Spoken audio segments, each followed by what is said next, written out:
Myself. I'm Watson Pritchard. In just a minute, I'll show you the only really haunted house in the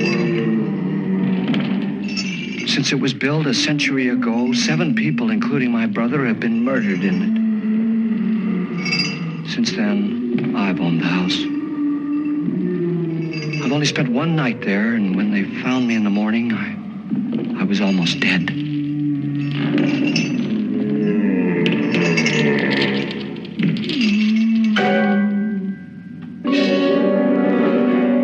I'm Frederick Lauren, and I've rented the house on Haunted Hill tonight so that my wife can give a party. A haunted house party. She's so amusing. There'll be food and drink and ghosts, and perhaps even a few murders. You're all invited. If any of you will spend the next 12 hours in this house, I'll give you each $10,000. Or your next of kin in case you don't survive. Ah, but here come our other guests.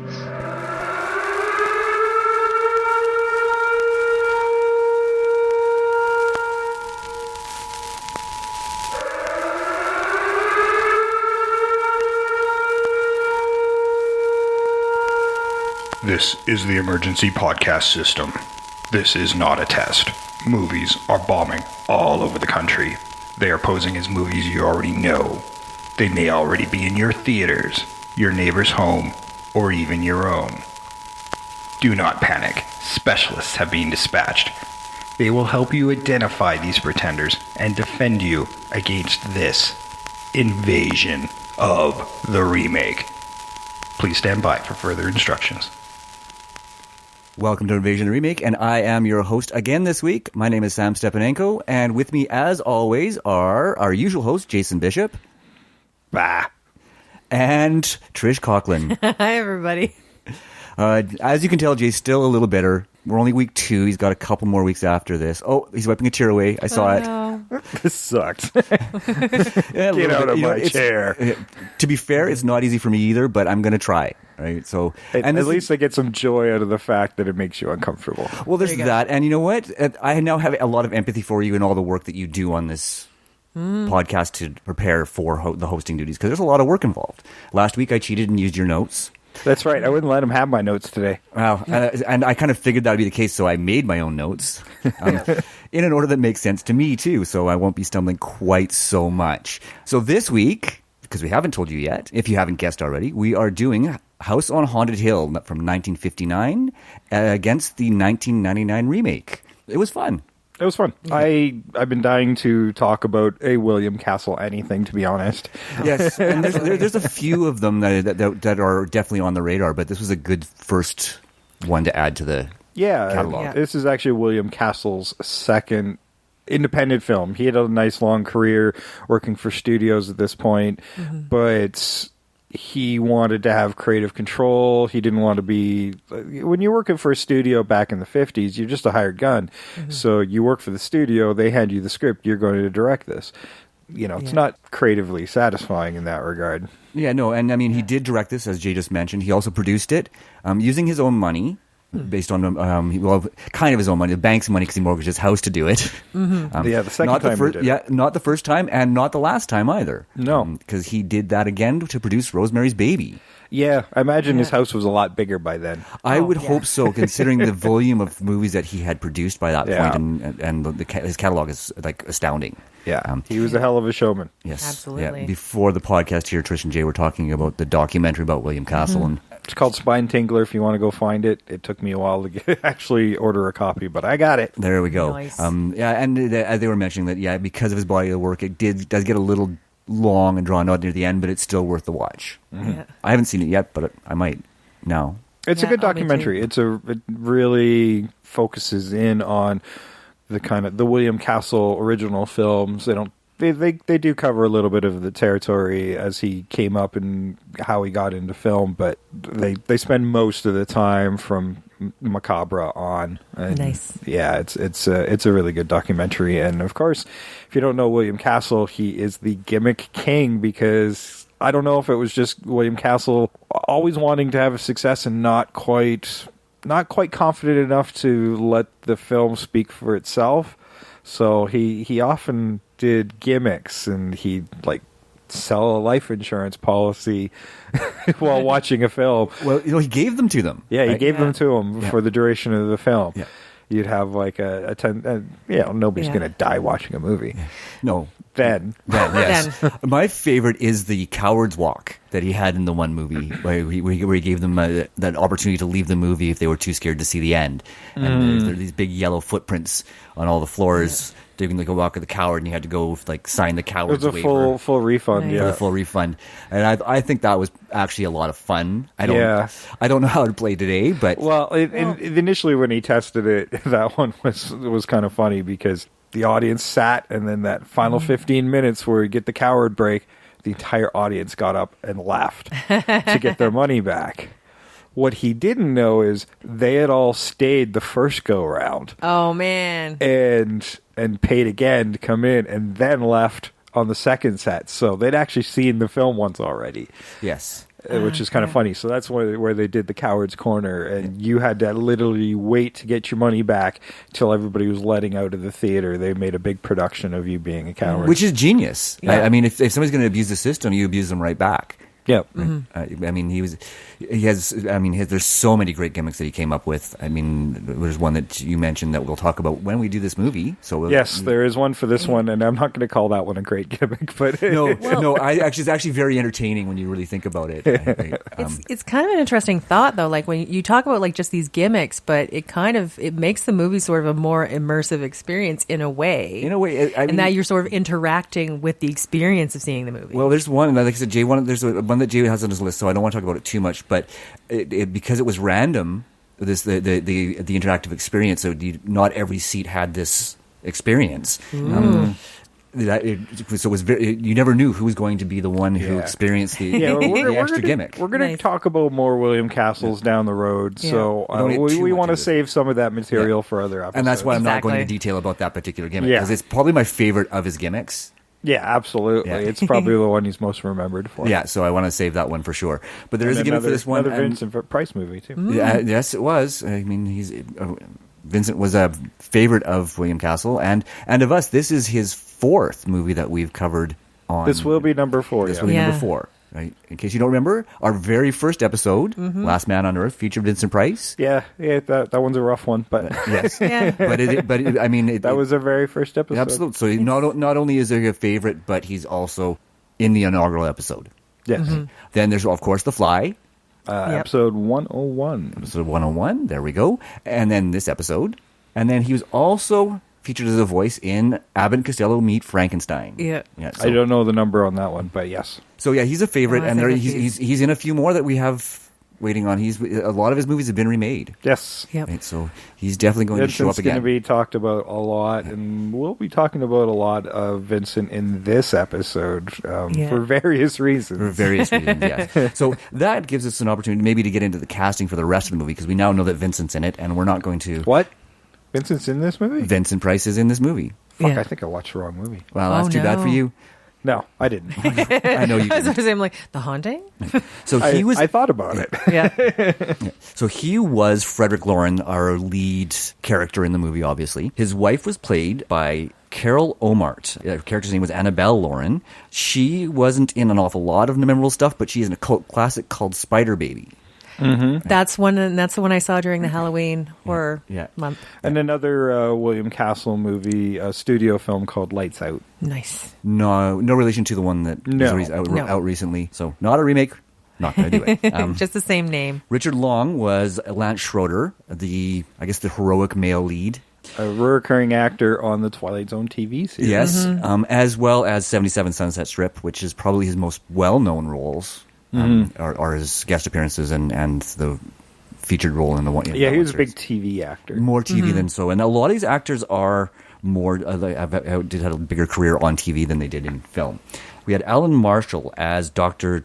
David Trent. Not a huge body of work, but mostly stuff that most people wouldn't know. But he was in the 1939 Adventures of Sherlock Holmes with Basil Rathbone. And the 1939 Hunchback of Notre Dame. Yes. Cool. Yeah, I didn't have room to write that down. I could only get one of them in there, so I'm glad you did the other one I wanted to mention. There we go. Worked out very well. And we had Carolyn Craig as Nora Manning. She didn't have a very long career. She died in the 70s of a self-inflicted gunshot wound. Yes. I couldn't find details of that, but this was her last silver screen appearance. She did some TV stuff, but she was also in the Western Giant, which is one of the big westerns of the era. Yeah, and that was Literally the one I had a noted giant as well. western. It was, yes. Yeah, it's super long. Alicia Cook as Watson Pritchard. Probably the most well-known actor Yes. in this Yeah. movie.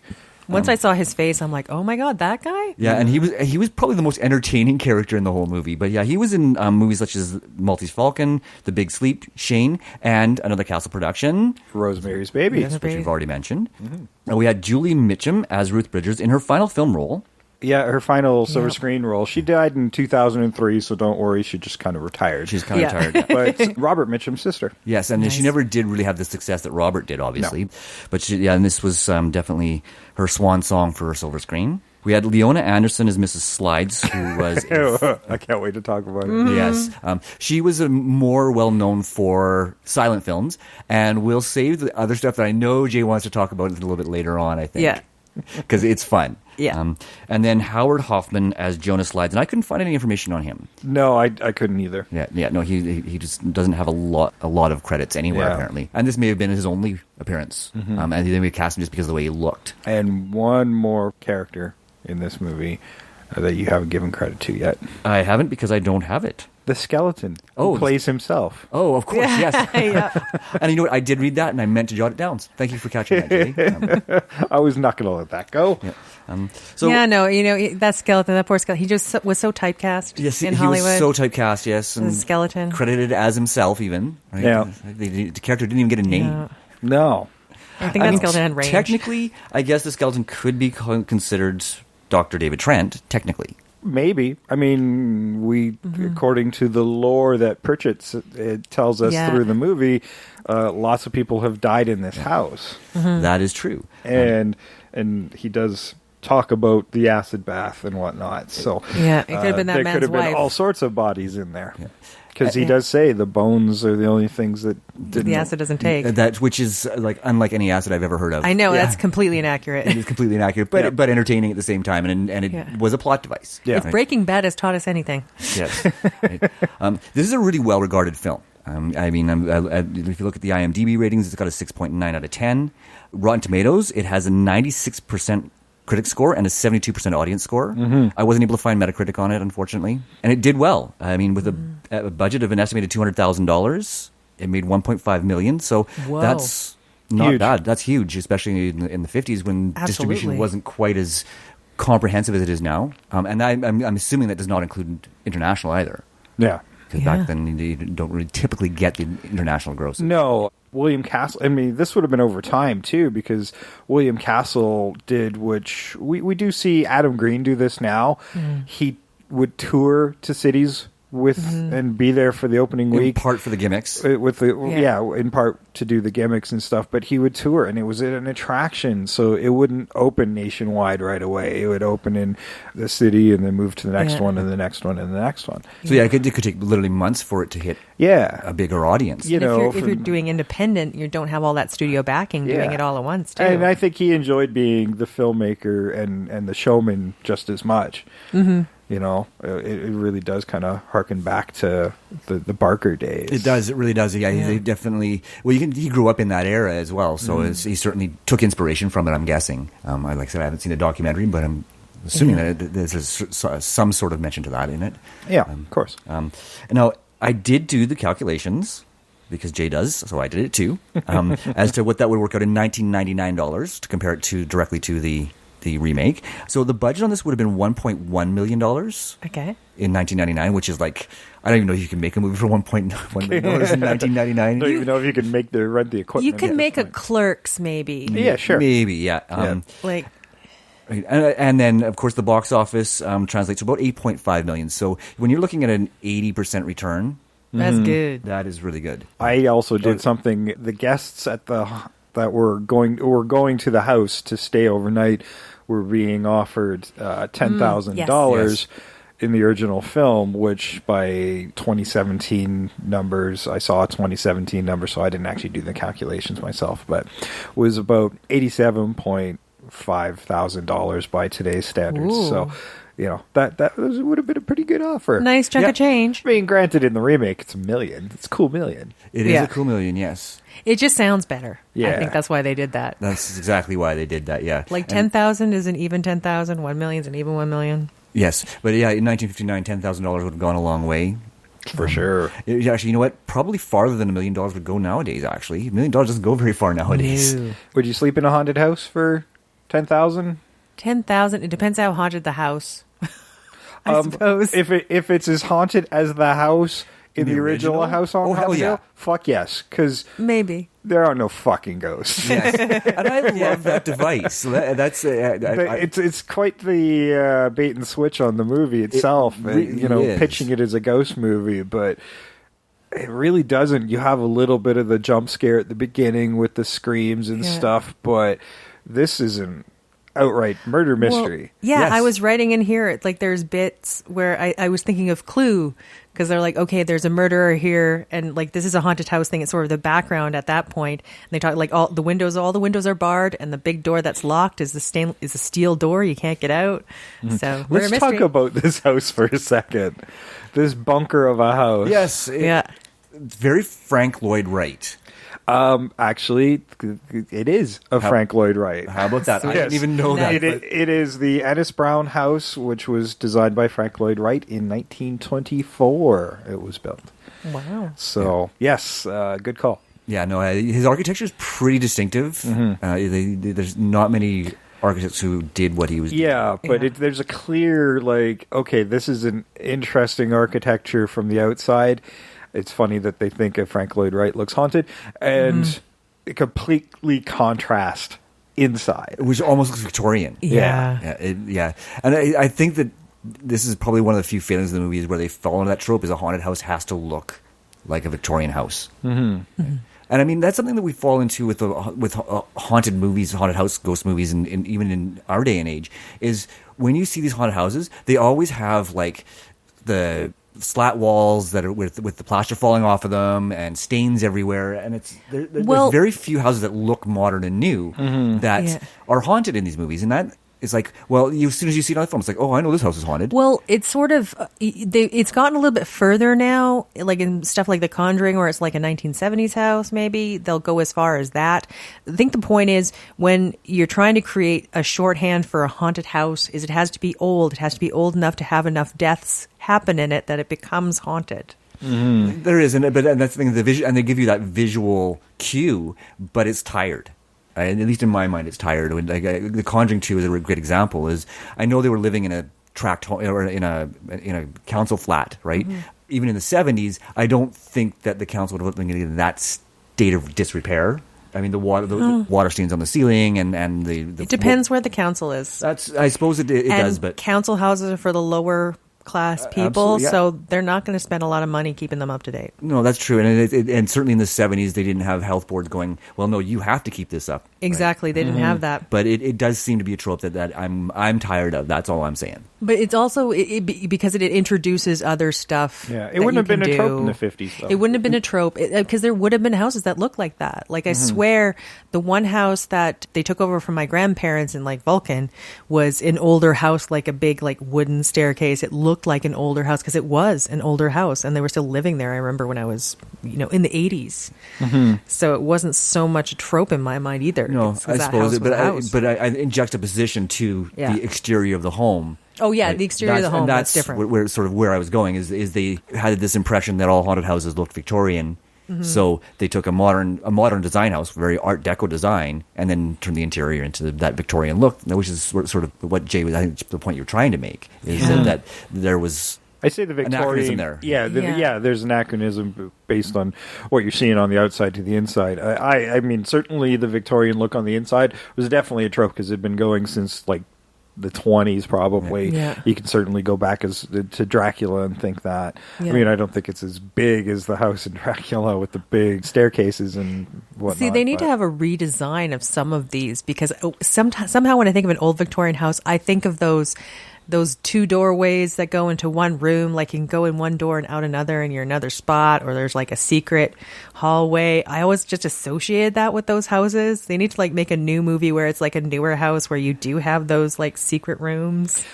I don't know. I kept thinking they should number the doors in the basement. It's like the cartoon. What's fine? How many doors were in that basement? Yeah, exactly. I think That's a closet. That's he does check them, a few of them anyway. I thought that was kind of fun. That's a closet. That's a wine cellar. I don't know what this is. What creeped me out is they had the one room and it's completely empty. Like to me, there should at least have been some garbage in there. yes, something being stored in there. Yes, yeah. Like nobody has a completely empty space they're not using. Nobody. Well, it is a vacant house, right? Like, they make it very clear that nobody does live in it. Yeah, but I mean, sometimes I've been to you've been into old houses. Somebody's left something in there because they just don't want to move it. There's, People are lazy, so that's just what's going to happen. right. But again, they also have on-site caretakers. So, Yeah. Yeah, So- of old people who can't move the heavy stuff. that's again. true. And one can't even see. Yep. Yes. But apparently moves without any. She can float. She can just glide. Well, Mrs. Slide. Yep, Mrs. Slides. Mrs. Slides away. Just slides. She has no leg movement whatsoever, no up and down. And she holds her arm up Yeah. above her shoulders like her claws. Oh, yeah, she's got this rictus thing going on. I'm like, are you just intentionally trying to scare people that you're vaguely aware of in front of you? You know, if you're going to do anything like with a comedy in a haunted house, redo that scene, but just have her on those hoverboard things. Because that would work. That would totally work. Like she actually just uses that to get around and there's nothing wrong with it. Just scaring the piss out of poor Nora. People come in, Grandma, I told you to stop doing that. I mean, the plan was to get Nora scared, but they started early with the help. They did, yes. And apparently unintentionally. Yes, because But- they were trying to get her out. The help was actually trying to get her out Yes, of there. yeah. Mr. Slide did grab her and say, "You need to come with us." Yes, because that Or doesn't you'll sound die, yeah. ominous. Yes. Well, and I mean, it was intentional and it worked really well, right? Yeah. Because you still didn't even know who they were at Yeah. that point. Yeah. Exactly. Well, yeah, I didn't know who this. All of a sudden, it's a new character, and I'm like, "What the hell?" Yeah, once Like the first time I once saw they're it. actually introduced, then they're out of there. Yeah. Yeah, quite quickly. Yeah. That whole scene in that storage room or whatever it was didn't make an awful lot of sense to me. I mean, Well- there's a lot of things in this movie that didn't make sense to me, even though it is really highly regarded. There's two things that bother me. It was supposed to be a wine cellar, and the story was like the guy was making wine and his wife didn't like it, so he filled this vat with acid and threw her in. What was the vat for? Because I don't know much about winemaking, but I don't know if you need like a vat in a cement floor to make wine. Well, my dad makes wine, and there is no acid in the house. no. Yeah. So- But I mean, do you need a cement vat? Well, if you want to get rid of your wife, yes. Okay. So it's just wife getting rid of. There's nothing to do with wine here. No, Okay, good to know. no.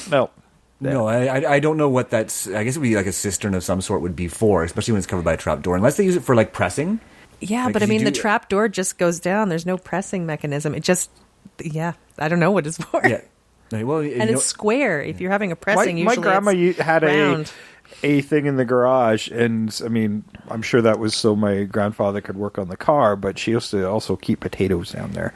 See, now that would So, make more a sense. potato The cellar. little the place you can go down underneath a vehicle. Mm-hmm. That makes sense to me. Except, yeah, that doesn't make sense in the basement of a house. in a basement wine cellar. But Yeah. at the same time, we don't know that it was always a wine cellar or a winemaking shop. It could have been True. had another purpose that he just took advantage of. Yeah. But it was kind of poorly explained. With his complex crank to open it up. Exactly, yes. It didn't make a lot of sense. And then there's the scene where they're knocking on the wall to find the hollow spot that doesn't really open into a secret door or anything Again, like a that. second completely empty room. Yes. No, they do. They find the hollow spot, and one guy gets knocked out, and she gets the piss out of her. So Yeah. Yeah. Yeah, and there's no real explanation. Like, they're just knocking on it. they never do You wind should've- up opening up the spot. Yeah. So Yeah, you should have they- just found some sort of door or something. Yeah. And they do reveal more hidden passages a little later, but yeah, there should have been a reveal there. Or like or they open up the wall, that place where it's like hollow, and like somebody's put like a hand in there or something real gross, like just for fun. Just Or they could have done the whole the whole head thing, right? Because he's There we knocked go. out. Yeah. That could have been the first time Yeah. she saw the head. Yeah, and whose head was that? Was it a fake head? Was it a real head? Who knows? I'm guessing it was supposed to be a fake head. I like when they're just walking around with it. Yeah. Like, you want to see a head? Well, she talks about the head. Do you want to see a head? And she takes, and it's not there, but then he finds it in the closet, and it's just like Which carrying I it around liked. with the head. It's like Yeah. it's because he starts to realize that something is going on. Yeah. right? I mean, he's our hero. Yeah. Well, when you see the head in the closet, it's facing away, so you can't see the face. And for a second there, I forgot. I hadn't seen this movie in years. I forgot it wasn't Nora. I was like, "Is that Nora?" Like, It'd been a while for me It could have too, so thought that- I wasn't sure exactly. Let's talk about a little bit about the characters here, but we will right after we run the trailer. Thank you, Jay, for producing Nice. because I never remember the trailer. I know you suck. You only got 2 more weeks of this, so it's fine. I'll do the cues. Perfect. Continue to do so.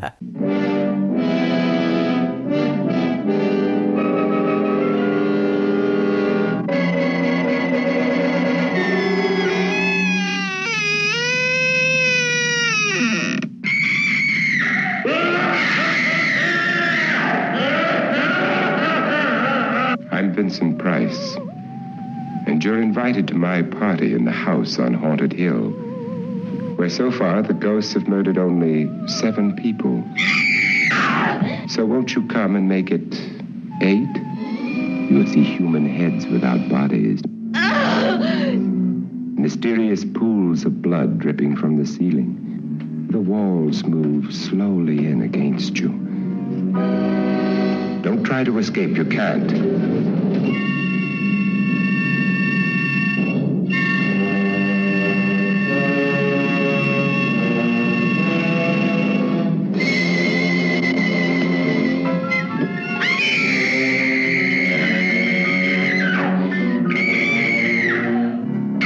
You ready, dear?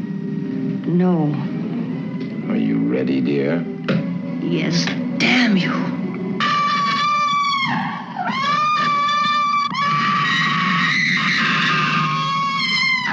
The ghosts are waiting, so won't you join me in the house on Haunted Hill?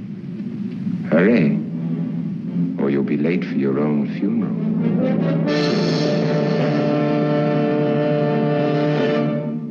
That voice, you cannot miss that voice. I don't know who you could be if you did not know who that voice was. That was the trailer for the 1959 House on Haunted Hill. Vincent Price. Now, Vincent Price plays Frederick Lauren, and he's married to Annabelle Lauren, and they do not have the best of his relationships. fourth wife. Fourth wife. Fourth wife. The previous 3 have all died of mysterious circumstances, heart Yes. attacks in their 20s. In their kind of. 20s. Yeah. This seems like this fun banter between the two. Let's just try to kill each other from time to time. I don't. Yeah, it's one of those. And that does weird carry over things. into the remake. It does very well. I mean, there's something morbid about them as well. Like they get off on the idea of scaring people. Yeah, the basic character structure does carry over to the remake. There's some slight tweaks, but all the names are changed except for Pritchett. Well, even that's a little bit different, but- Well, it's Watson Yeah. Pritchard and then it's Pritchett Yeah. in the remake, but that's the only character that really fully translates over the owner of the house that is scared shitless of the house. Yes. Absolutely. And then you got Lance Schroeder. He's like the pilot in this movie, so he's the rugged hero type. What was he looking for? They talk about money, in basically when they introduce everybody. He just needs money. Oh yeah, most of these guys need the money for some reason or another, and I don't remember. The lady, the gossip column lady was gambler. Yeah, I'm not sure what his vice was. Why he needed the cash. Yeah, they all had a vice. Nora, because she was taking care of her family, she's the only one that could work. And then the doctor, he wasn't terribly sure, but he talked about the doctor was concerned about the house and like for his study on hysteria. Yes. Yeah, he's a psychologist. But he's like, I think he's pretty greedy. Yeah. Well, I think that you pretty much got everybody there. Yeah, I just can't remember Ruth Lance. being the reporter, and well, she was she was a reporter, wasn't she? Yeah, she was a reporter, but I'd say like gossip columnist, like Yeah, and she was kind of a throwaway character. I mean, to be honest, she didn't get a lot of time, and it's funny because the only thing that feels a wee bit ghosty in there is the blood stain that kind of keeps forming above her and dripping on her hand. Exactly, right? And Pritchett even marked you. He says they've marked you. Yeah, and they do nothing with it. It's so frustrating. I mean, I can see some of the frustration. Like I saw some comments about the remake going, at least this movie has an ending. And I get it. Yeah, this one doesn't, but it was never about the ghost so much as this complicated plan to get somebody to commit murder. And both of them were trying to do that. Yes. Yeah. It was Annabelle and Dr. Trent scheming to get Nora, which they to carried shoot, through. Yeah, to shoot Frederick, to scare her enough out of mistrust or whatever, to get her to shoot. And that one was very targeted. They wanted Nora to do it for some reason. I like how they did point out the fact that these little coffins with guns are like, how pointless is this with ghosts who are just going to wind up shooting each other? Yeah. They're right. That is exactly the point. Yes. But I love how it's a nod to there. It's like, you give people guns, but like if somebody's freaked out and isn't really calm in the head, bad things happen, guys. That's right. Now, that brings up one of the questions I had about this movie is Frederick selected the guest list based on people's needs for money. So how did her lover get selected? I think they talk about how he wanted to study the house. I think he knew. Well, he would have known, I guess, Lauren. that they were lovers too, right? Yeah, I think he might have known that they were lovers. Also, I think he probably invited himself in a way. Like, I think he probably was friends with the couple. That's sort of how those two got together. I mean, they do cleverly solve that problem, that loophole in the remake where the wife's got the guest list and Price just shreds it, comes up with his own guest list, and then the computer rewrites the guest list, and it's nobody. Either of them know. That's right, and that's my same issue is how did her lover happen to be one of the ones that was selected by the house? Yeah, well, see, and that's that doesn't feed into the murder plot was very he well. on the guest list? He would have just been showing up because she arranged it to begin with. Well, they show you the guest list though, and his name was on there. But they might not have. But I'm wondering. I sort of assumed. I think there should have been a cut scene where he was related to somebody that was originally one of the doctors in that place, right? Like, well, then again, if they're planning murder, that'd be something the house would be all for, right? That's right. Yeah. So keep him on the list. True. Again, but also he was related to one of the original. He wasn't. No, he wasn't. The doctor? No, I think he should have wasn't. been. That's. I'm just saying, like in the terms of the script, he should have been. When they do that reveal in the remake, that's how they're kind of onto the doctor a little bit. We're like, well, everybody here is related to somebody who worked at the asylum except the Blackburn. doctor. That's right. Sorry, I did forget that piece. And I guess in the original, because I mean, the whole cat and mouse game is Frederick knows about their relationship and knows that they're plotting to kill him. So Well, that he would just be why assumed he added his them to wife's sleeping with everybody. Yes. So he's horribly jealous. Well, he's crazily jealous. I think that's what happened to all his other wives. Like, I mean, if his wife talks to somebody at the grocery store who's checking through her items, he's just going to assume they're having an affair. Like, I think he's really that mentally unstable when it comes to his jealousy. Yeah, I think he might be with this little many nuts. wives having died around him, I'm sure scrutiny is quite high on it. So this elaborate scheme that he's got going, like he actually has to fake his own death to be able to murder his wife. And what I think is, like, in the original, what I kind of enjoyed about it as opposed to the remake is Annabelle seems just a little bit more redeemable in that, and kind of her reason for doing this, it seems kind of self-preservation. She knows he's trying to kill her.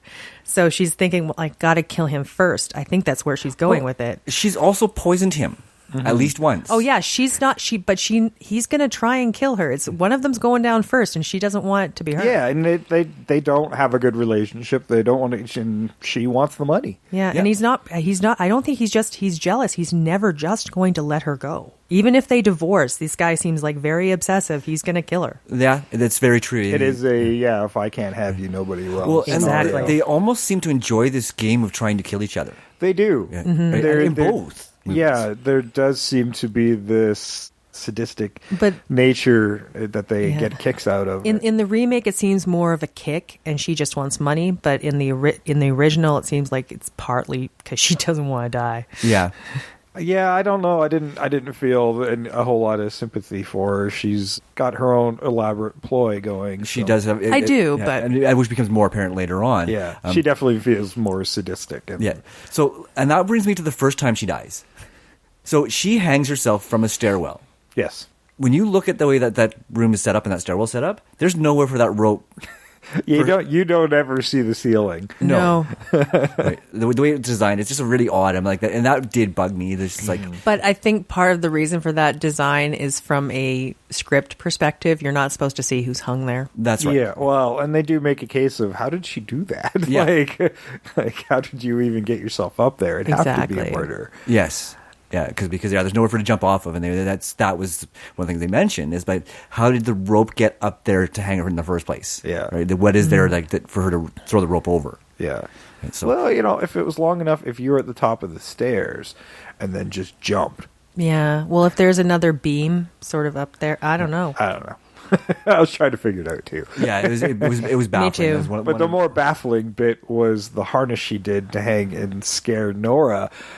And okay, I got the whole hanger from the outside, so she looks like a ghost floating in front of Nora's window. which I really enjoyed. But Actually. how does she get back out in time to the stairwell? What's with the fucking freaky rope thing that slowly Yeah. wrapped around Nora's feet Yeah, how and did then they do got that? pulled back? That doesn't make a lot of sense. No. And Nora, if something's wrapped around your feet really fucking slowly, take a step back. I had, what did I have here? I'm like, when a disembodied rope comes for you, run. Especially when it was that slow. Or walk, saunter even. Move. Just go away Slightly to the left. from where the rope is.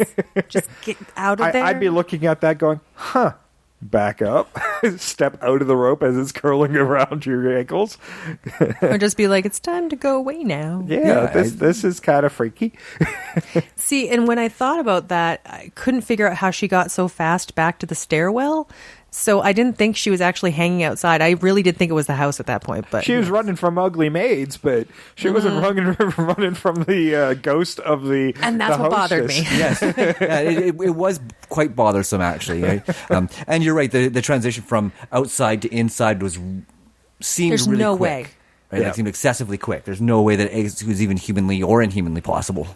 And I think they did a homage to that in Haunted Honeymoon where she's outside the window and she's Oh, I waving think so. around. Yeah. Yeah, I think that was a homage to that. Well, hey, did you guys catch that Supernatural episode from a couple of weeks ago? No. Scooby Natural? No, I was waiting to see when that came out. And I it missed was at least the opening bit of that where Scooby has inherited some money at this house, and all they have to do to get the money, $1 million, is to sleep overnight in this haunted house. And it goes way off script there, but I'm like, oh, it's House on Haunted Hill. Yep. And I do remember the episode that they were homaging as well, but I do highly recommend seeing it. If you haven't watched Scooby Natural, it was great. Nice. No, I guess I will have to watch that then. But yeah, Free Jensen Ackles. I know. one of our Throwback. T-shirts. Yeah. I gotta write that down. The T-shirt. We remember that one. Yeah, I mean, a lot of movies owe to this movie. general conceit, yeah. Yeah, because there are lots of movies. If you stay in this house for 24 hours, you'll get money. Kind of devices. And I don't even know if this was the first one, but certainly it's one of the more well known ones. Oh, for sure. Yeah. For sure. And actually, the character of Pritchett where they discuss how he'd been in the house overnight, and when they pulled him out, like he was half dead. I believe that is an homage to a Roddy McDowall character in Legend of Hell House, where he is the same thing, but he's like a paranormal investigator. He was the only one survived, and when they pulled him out of the house, he was half dead. Oh. Yeah. That I wouldn't have caught. So, yeah, watch Legend of Hell House. That's also a fun one. We might cover it on the show. Who knows? Yeah. We have. But we really only have Pritchard's word for what's happening in this house, because he'll tell some ghost stories. He survived half dead or whatever, and even at the end, like, this house has claimed 2 more lives. Yes. Will you be next? Yeah, and It's so cheesy, because I'm like, we didn't see any ghosts. we didn't see any ghosts. And- Yeah, there should have been something. I'm like, ghostly. well, Did but you- he's clearly adult. He's an alcoholic. We needed the viewers from 13 Ghosts. Yes. Yeah. Yeah, but yeah, he's an alcoholic. He's clearly not stable. Like right from the get-go, he establishes that he's maybe just a little off. And it's a great performance because you get the feeling that he really truly is nuts. Yeah. And then we get Chris Kattan. Yes. Yeah. Shall we get into that Yeah. cast? Yes, just Because looks- we're gonna start talking more about that movie now. Yeah. Yes, let's do that. So 1999 was directed by William Malone, who has not had a particularly prolific career, but probably his most well-known movie after this was Fear.com. Which was okay. Which is okay. Not bad But he movie. is, and then he's done some TV and Most recently, Parasomnia. Yeah. So he's still working, but more so in small screen stuff. Mm-hmm. Written by Dick Beebe. He actually wrote or directed a Tales from the Crypt episode. If you want to check that out, it's called Only Skin Deep. It was I love that one. yeah, it was from season 6, episode 2.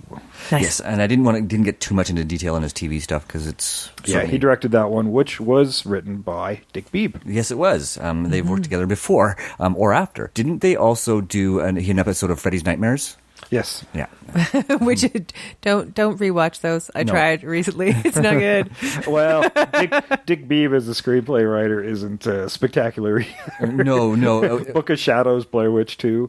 Oh, Yes. Yeah. And he created the Lazarus Man yes, TV he made the series. same notes that I did there. Yes, Yeah. The Lazarus Man, which is probably his most well-known work, unfortunately, and Blair Witch too, which well known for the wrong reasons. well, and I don't know, some of the stuff, like I watched it, but he has a nugget of an idea. His execution is just not good. It deviated too far away from the source material and the look and feel. To be honest, I think that was the biggest challenge for that movie, was the fact that it didn't even resemble the original in any way. But we're not talking about that. Okay, we'll let you continue. Let's talk about the cast of the remake. So, in the Frederick Lauren role, we had Jeffrey Rush as Stephen H. Price. I like the little nod to Vincent. Yeah, there. nice nod to Vincent, for sure. And even like sort of had himself done up to look a little bit like Vincent. The with a mustache. Wrong. He initially he was supposed to be very straight. This mogul building like amusement park rides. Yeah. He wanted his look. He's like, well, let's not go boring. How about I want to look a lot like John Waters, who's got that that little pencil Vincent thin mustache. fan of Castle. So when they tried it up, when they did it and they did him up, he totally looks like Vincent Price. Yes. And of He course, William Malone sees that. You're like, yeah, we're keeping that. Yeah, Yeah. yeah. So, So it was unintentional, but it there worked was really well. He's there Vincent- was an unintentional homage to Vincent in that. He's as well. Vincent Price in Western wear. Like he was wearing jeans and like a bolo tie-ish thing and a denim shirt. And I'm like, oh. But yeah, I did sort of see that. I was thinking John Waters there as well, especially after reading about William Castle and John Waters being a fan of him. Right? So yeah, there's definitely that connection there. John Waters is in the William Castle documentary quite a bit. Nice. Yeah, I can imagine that he would be. Yes, you can see the inspiration to a certain extent. Yep. In the role of Annabelle Lauren as Evelyn Stockard Price, we have Famke Janssen, who Vomka. yes, who we don't probably need to tell you what else she's in. She's got a big body of work, but certainly you know her from movies like X-Men as Phoenix. And we also had Taye Diggs, who again everybody recognizes. Right? He was in our hero role as Eddie Baker. One of my favorite roles of his was Equilibrium. He was the other Oh, yeah. Yes, cop guy. Yes, he's one of those actors that doesn't get the credit he deserves, and mostly because he's in genre films that aren't necessarily aimed at a broad Well, audience. he kind of got stuck in those B ones. Yes. And Equilibrium could it had the potential to kind of push him over, and obviously certain actors made it out of that movie okay. Yeah. But Not everybody could. Yeah, but he made the and- transition to TV quite successfully, and Sure. and I think that's probably Yeah. why we don't see as much of him on film as we used to. Another sort of really well-known actor in the role of Donald Blackburn, our doctor, is Peter Gallagher, and he's had such a huge career. Again, Six Lives of Videotape, just about everything. He's still working. Again, he's more He's TV an now. American Most Beauty. recently in Grace and Frankie, Yes, like I said, more television stuff as in his later career, but certainly the OC. the OC. Yeah, he's definitely. His eyebrows are phenomenal. Yes, You and know him. he's one of those guys who has that distinctive voice. Like, you could be not looking at the TV and hear his voice and go, that's Peter Gallagher. Yeah. You could Yeah. totally do that. He's got one of those voices that's recognizable. And live from the haunted house of the Roxbury Yeah. Chris Kattan. was Pritchett in... Is this good casting? I don't know. Was he good? I don't... He certainly was doing something. Yes. He was swinging for those fences, and I kind of admire that in a certain way, but it was just... He was going for it like in a Nicolas Cage kind of way. Yeah, he was in a somewhat different movie than every other person in that movie. He was. That's the challenge you always have when you have somebody who's known for comedic roles moving into this particular genre. I mean, lots of comedians make it successfully in dramatic roles, and we talked about Robin Williams as a great example of that. Jim Carrey is another good example of that. But they know how to play their strengths to those dramatic roles. Kattan just went over the top. He Yeah. played a character. He obviously watched the original film and went, how can I do this 10 times more? Just Yeah. turn it up to 11. Yes. 11? But it only goes up to 10. Exactly. I think he could have done it. It just, the director should have been like, dude, you got to dial it like way back and be that person who is paranoid, super paranoid. You can still do that and show all of that, but without being as whiny. Yeah, I thought he was cast well, but he needed to, you're right, dial back that performance. I think he could have done really, really well with it because he is capable. It's just I didn't think he was... Like, it was the right role for him. Yeah, it was. It was in totally this the right role for movie. him. Yeah. I mean, if he was going to have a role in this movie, that was the one. Yes. But... Yeah, he was definitely over the top. And I mean, that's what he's known for. He was the exact same character, really. He just getting more and more drunk throughout the film because Yeah. he doesn't want to be here, and he's been trapped in this house. Like at the beginning when he's really nervous, I think that was too much. Like, but there's certain scenes where he's like, Oh yeah, it's- when he's like, "Give me my fucking yeah. money." But there's some parts later on in the movie where he's sitting there like he's just like when he's resigned to it. I was more on board with he's like, it's the house. We're never getting out of Yeah. here. Like I got more of it when he was doing that. Yeah, took him a while to relax into the role. Yeah, well cast, poorly executed is what I Yeah. would say. Moving on, we have Ali Larter, again, who a lot of people would recognize from TV serials Heroes, character in the Resident Evil series. She played Sarah Wolf, who was our Nora character. And they did an interesting twist on her in this one. Yeah. Yeah, well, her character actually comes in under the guise of another character who the house invited, but those scenes, it's kind of weird because, you know, they do the reveal that she's not this character, but they don't show the other character. Those scenes were cut from the film because of lighting issues or whatever. They are on the DVDs. I did watch the extras, okay. so I'll set that up for you. She was working as an production assistant on a movie set. So they're filming a movie within a movie. And her boss is just this real bitch who gets the invite to the house. And it comes to this really cool box. You crank it open and there's another thing that pops up, and then you crank this side and it says, "Don't do this." And this little skeleton comes out and cuts her thumb. And she's like, "Get rid of this." And Ali Larter pulls out the invite and is about to say something. She reads it and she's like, $1 million, huh? And she just got fired for bringing her this thing. She's like, thank you for the severance package. Yes. Yeah, and they do allude to it. Like there's a bit Yeah. of dialogue, so I thought that was actually, if you're going to do it, executing that bit of dialogue, that's fine. Yeah. Then I was totally on board. I'm like, Yeah. okay. There's I get it. actually another scene at the end of the movie that was cut as a post-credit thing. I guessing it does have a post-credit thing, but she winds up inheriting the house somehow. I'm guessing the ghost, because the ghost made the guest list, so she probably made the inheritance too. So she winds up inheriting this house for some reason, and the driver drives her up. It's Vanicut, which Sam will tell us about in a minute. Dr. Vanicut, who actually drives her up. So the house is arranged for this person to actually go to the house in the end anyway. And we see her walk in, and then we just hear screams.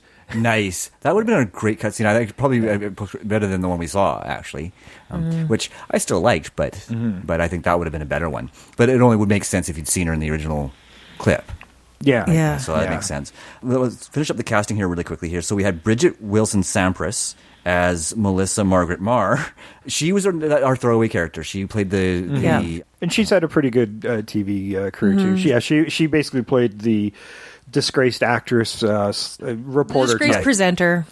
She's looking for a big story to get herself on top, which is why she's here. And she's one of those actresses that as soon as you see her, you know her, and you're going, "Why do I know her?" Yeah, she was in Mortal Kombat. She was in Mortal Kombat. Yeah. She was her first appearance on film was in Last Action Hero as Jack Slater's daughter. So she's been around. She was in a lot of stuff in the '90s. Since she's become a parent, she seems to be. She was more in selective in her working. the Wedding Planner. She was, yes. But it was sort of when it was her and Ali Larder in this movie. Okay, I don't want to be that person, but they look so similar. There were moments I'm like, please don't let them have the same haircut, or I will get very confused. Yeah, there's a certain amount of that. Like, this is why you need diversity in casting, so I can keep track of people. Yes. So that's our main cast, but we had lots of really great little roles as well. Yeah, well, I wanted to mention Max Perlich. This was my next one on my list. Yeah, I mean, Horrible he's and he's kind of that cameo guy. He reminds me a lot of Tracy Walters in his look. Yeah. You might remember him in Maverick, and when Maverick's trying to play the card game with him and gets caught cheating. And he had a short bit in Cliffhanger as well, I think. And a bigger role in Blow. Right. He played one of Depp's business partners. Yeah. Yeah. Is this Max Perlich or Terry Walters? That was Max Perlich. Yeah, and he was also in that one that Jason, where it was him and Jennifer Jason Leigh, and they were undercover drug cops. Rush. That's what it was called. Okay. Yeah. And he was also in Beautiful Girls. I've seen him in a lot of stuff. Yeah, he's been in a lot of stuff, and as soon as you see him, it's another one of those, I know that guy kind of at character actors. Yeah, his voice, his mannerisms. The screenwriter Dick Beebe played a male nurse in this. Yes, he did. Slatvica Jovan was Gozer in Ghostbusters. She was the twisted nurse. Nice. And of course, Dr. Vanicut, who is the ghost of this mass murderer in this asylum. He's basically doing these horrible, horrible experiments in this house. And that's Jeffrey Combs. And it almost feels like a waste not having him talk because he's got that creepy, awesome voice. Yeah, he does, but he's so good at just physical acting, too. Yeah. And then we had a couple smaller roles. We had Lisa Loeb. Yep. Yes, Lisa Loeb. As a reporter. And she's so much fun when she's on screen. She does a lot of these small roles. And she's always really enjoyable. The cameraman was? Everybody knows this one. James Marsters. Yep. If you don't know who he is, we're not going to tell you. I just did. Spike from Buffy. Spike from Buffy. And then we also had Peter Graves as himself. Yes. Which I guess that makes him the skeleton. Yes, I think that was probably, maybe that was a little nod to that. We didn't actually talk about the skeleton in the original and why that was so important, because this was the William Castle gimmick. This was called Emergo. Yes. What happened was, if you were in the theater to see this back in the 50s, Emergo, when the skeleton rises up from the vat of acid, it would come out in the theater out of this kind of black coffin and float above the crowd, above the audience. And when they reveal that it's being puppeted by Vincent Price in the film, it gets reeled back. Now, of course, when audience, especially kids, found out about this, the first thing they did was grab their slingshots and anything they could. Trying to throw it and try and hit it, yes. Yeah, I would have knocked this thing down. Yeah, because you're a dick. Yeah, well, especially as a teenager, right? So, that became a bit of a problem, and then they wound up having to stop doing that. That's like super 3D. Where it's like it's just happening. Yeah, well, it was pitched in the trailer via text, which is why you couldn't hear them talking about it.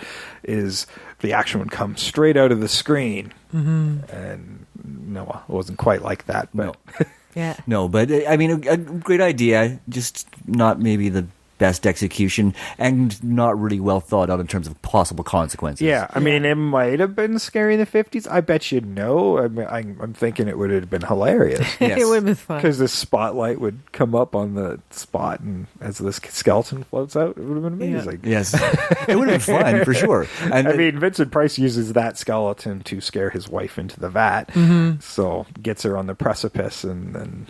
And then what was it? Doesn't the skeleton like push her? And I'm like, but it's just it can't. no, it puts its hands on her shoulder and she jerks She just away. jerks away. Yeah. Okay, Jerks that's away it. and Yeah, falls in. I was looking at You it know, going, the skeleton huge can't push her. room, but she had to back up into the vat of acid course. in the corner. So. Yeah, that they conveniently left open all the time. Yeah. Right? Once we it- know that this is a safety concern. Why is it open? Yeah, You almost fell in when you were looking at it. Yeah. yeah. Nora almost bites it at the very beginning. Like, can you imagine if she fell in there? Like, and both the other two are like, well, that fucks up our entire plan. It was supposed to Yeah. shoot. How do we that was know a it's short still movie, yeah. acid? We drop a dead rat into it. Yep. I like the fact that this had no hauntings in it. It just because you're expecting it, right? And I love the way it defies your expectations. Yeah. Now, the remake kind of takes the same idea. You still have the Prices where they hate each other, and they've rigged this up so instead of like the hanging, it's electrotherapy, electroshock therapy, and she's given atropine, Yeah. and then revived later by Dr. Blackburn. So the whole scenario is the same, and she's trying to get somebody to, and this is the Nora character in Sarah, Yes. Ali Lauder's character, try to scare her enough to this mistrust, but she's not scared so much as mistrusting. Yes. And it's a lot of what's going on is being blamed on Price. Well, and there's a bit of dialogue where it's the doctor and her talking, and they don't know who's going to pull the trigger. Yes, That's the they make it very thing. In clear. They this don't care who it is remake, as long as they somebody don't care who it is. So it's not really And they still have the guns in the coffin that are being handed out, and quote unquote party favors. party favors. Yes. Yeah, and so there's still lots of great homages, and the structure's still the same. But the one thing that they thought, well, hey, it's the house on Haunted Hill, let's have some ghosts, and boy, do they overdo it. I mean, is an asylum a house? That was my okay. This is that- I wanted to it get looks into like a this. big-ass It's building. not a house. It's this That really drove cool me nuts. Art Deco building on the side of a cliff. But it's not a house. It's most definitely not a house. I It guess should have if he been lived- Hospital on Haunted Hill. I'm guessing That's if not he what it lived is. in it, it's his house. I mean, the upper levels were very house-like. Like Yeah. they were obviously living quarters, right? So I think that it was one of those multi-purpose buildings. The multi-purpose building on Yeah, okay, Haunted then Hill. it should have been it should have been multi-purpose building on Haunted Hill. I'm sure that wouldn't have looked good on the poster, but it would have been accurate. And then that's what I Bob and need. Doug McKenzie show up because they're making beer in the back. Yes, Exactly. yes, and that would have explained the vat and the floor at least. Oh my God! Yes, There we go. It all comes back around. Go listen to that episode. there we go. And with the mental patients, again, part of Ties in, Strange yeah. Brew. It's Strange Brew. Yes, a very different type of mental institution, though. I mean, the work that was being done in there. I mean, I love all the stuff with the asylum. I mean, I wish that was a different movie. Yeah. But they so overdo it by the ends. Like, they go big and big and bigger and bigger.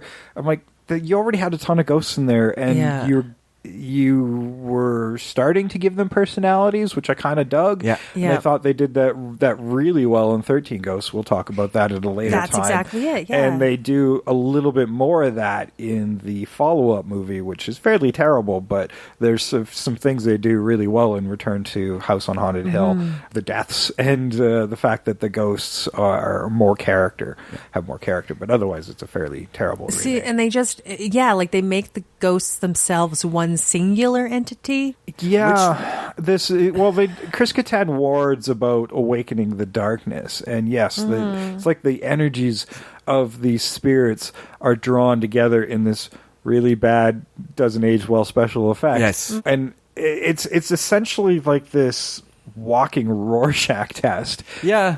And you know actually how they did it. They took a lot of stills of nude women, and then they just mirrored it So if you actually hit pause, you might be able to start making that out. And even when you don't hit pause, you can kind of make that out a little bit. You can, yeah. And I noticed that. It's like, why is it made up of naked women? Yeah. That's a real good fucking question, isn't it? Yeah. Yeah. You can make something really scary out of x-rays. You can. You don't even need naked people. You can just have the internal stuff of a human being. And that's fucking scary. I hated that ending. I mean, I liked the murder aspect of it, and even having the ghosts. Like, I wanted some hauntings Something had happening, to happen. and we certainly have that with Bridget's character Melissa, where she goes wandering off, and then we don't. It's like an hour later, and we find her dismembered in a closet somewhere. Well, yes. It seems to me when you're looking at the original, and this is what I thought probably it should have been when they're talking about the darkness, is they sort of allude to it in the first movie where they're like, a lot of murders have happened here and we don't know why. What it should have been is like, there is a darkness in the house that causes people to go crazy, like very Amityville, and they just kill everybody around them, like they just go too far. Like, Inciting that violence and the possession, like Yeah, and make it about the house being evil rather than the ghosts themselves. Yeah. Well, I mean, Jeffrey Combs would be the one that really is the one that incites it all. And, Yes. and like what you could have done with it, where you have the couple who really just, they have this murder intent on each other. Being in the house just amps it up that much more. That's what would have made it make sense, right? Yes. Well, let's catch the audience up with that. Let's run the trailer for it and see what we think afterwards. Nice.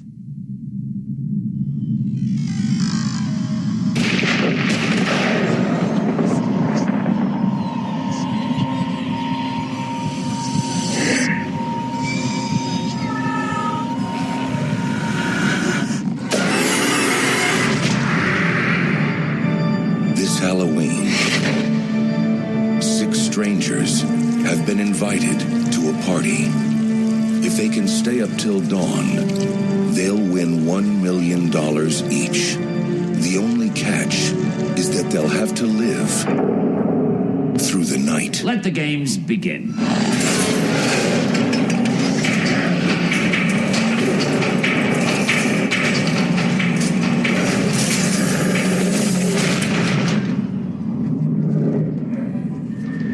It's in there.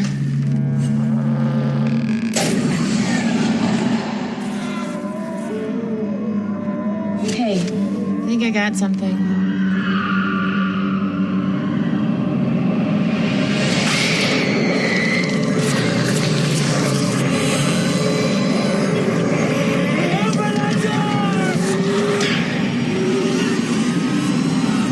Stephen, are you doing this? No.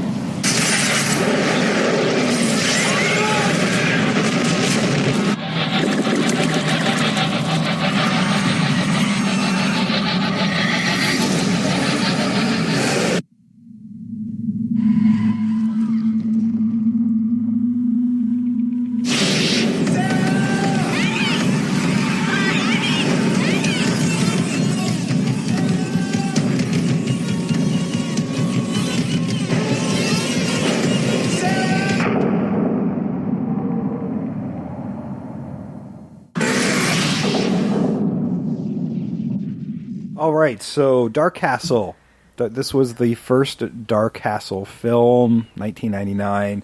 It was obviously named after William Castle and was designed to be like a remake studio long before Platinum Dunes became the studio to do that.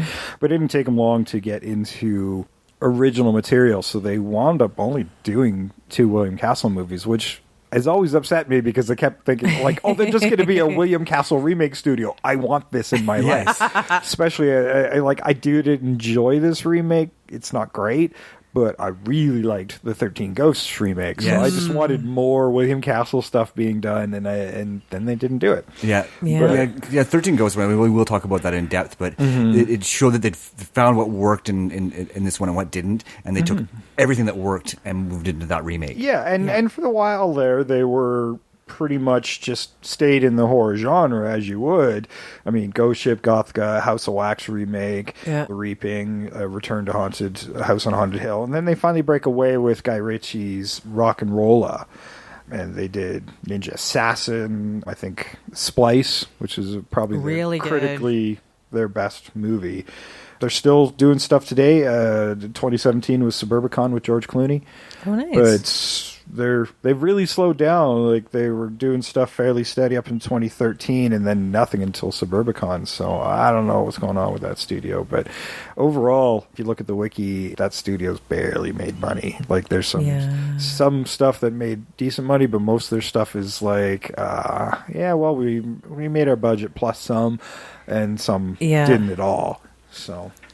Yeah, and that's a tough place to be if you want to be if you want to be a studio, right? Yeah, you need to be able to allow for those ones that don't do so well. So if you're just squeaking by, they haven't had a lot of big successes. You need the ones that are making like a ton, and then you plug money back into ones that'll like make a bit more than their money back with maybe a few failures. That's what you need. Yeah, it makes me wonder if they're kind of sitting on the rights to other William Castle stuff because, come on, there's a treasure trove of stuff. There is, and I mean, this one didn't do so bad. I mean, when you could look at their budget, which we didn't talk about, I mean, they actually, $19 million and made 40.8. So another $4 million on DVD. Yeah, so it didn't do terrible, but I mean, still didn't make them a lot of money. In a time, but by this 1999 to 2000, you're still at you need to double your budget to make money. Exactly. So they didn't make money. Well, they made just a little over the line, maybe. Maybe. Bet you DVD was just enough to say, hey, we did okay on the back market. Let's do another one. I think you have to do the back market because actually in this movie, if you will notice, Max Perlich has 2 blockbuster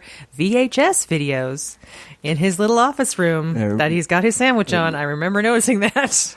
Motherfucker didn't return them. No, definitely didn't. Never going to return them. Well, his face was a crater. Well, this is actually a good place to talk about the That's gimmick what happened to Blockbuster. that Dark Castle used, because they did pay homage to Castle as well by doing a gimmick. And when people attended this movie, they gave out scratch cards where they could win money. Nice. Oh, I did not know. Yeah, they did. So they did a little bit of a gimmick. I'm not sure it was big money, but I went to a screening of this, and I do remember some of the scenes that are cut scenes on the DVD were actually in the film when I first saw it. Okay. So I remember watching it this go round. I don't even know if I've ever watched my DVD copy until now. Wow. And I'm like, where's that sequence? And then it wound up being on the extras. Yeah, see, so for me, it's a little weird because I think I saw an early cut of the movie. Well, and because I seem to remember like more scenes with the ghosts, like earlier on that were a lot more terrifying. Like with this kind of choppy movement. I remember seeing more choppy movement, especially with the doctor. Yeah. And there's, in the version I saw, there was like basically one thing with him. And there seems to be more of that in the trailer too, that just isn't in the movie, but they're not on the DVD as cutscenes either. Yeah, but I do remember more of the doctor and more of the inmate ghosts. Don't know. Maybe I was even at the same screener as you. It's entirely possible. Came over at the right time, right? Yeah, we probably were. Yeah. Or, I don't know. Maybe Castle just needs to like rethink some of their stuff. I mean, now with the original streaming content, maybe that's what they should be probably aiming for. Because you're not going to get DVD sales like you did before. This would be something like good to work on a smaller budget and throw out on Netflix or Amazon Prime. Yeah. Even. But, I mean, horror's doing really well again. Well, even if you're dealing with Netflix, you don't even need a tiny budget. Netflix has the money. But horror's drawing audiences again. Like if it's well done. Don't Breathe, Get Out, The Quiet Place just opened really huge. Yes. It's actually going to be probably one of the top 5 opening horrors of all time. Sweet. It's just becoming a thing now where audiences are going to them again. Because they're making good ones. Right? That they've got. But every time you get a spat of good ones, then you get a shit ton of crappy ones. Well, crappy copies. People are trying. They're trying to make money off the same idea. Yeah, right. And it's the original stuff like Get Out. It's going to be tough to copy this go around because it is the originality that is, for the most part, selling these pictures. Oh, for sure. Right? The good script writing, and it's more cerebral versus visceral. And finding a good hook. There's only so many good hooks out there. Absolutely. Yeah. And I don't know, it's just also they do notice when there's a lot of political upheaval at certain points in time, that's when horrors do well. Yeah, well, that's true. I feel like we're all trapped in the saturation chamber along with Price right now. Yes, that's a really good analogy, actually. That's my segue to bring it back. Segue. Nice. Saturation chamber with the bouncing of the basketball. Host does. Shut up. Jeffrey Combs bouncing a basketball. for reasons I'm not quite clear on. Yeah, that was a really strange sequence, actually. Well, I mean, because those little kaleidoscope thingies, it's not a kaleidoscope. You've seen them in films before, and it's like a child's toy. They would spin really fast and look like animation. Yeah. And one of the more famous ones is a basketball thing. Oh, so yeah.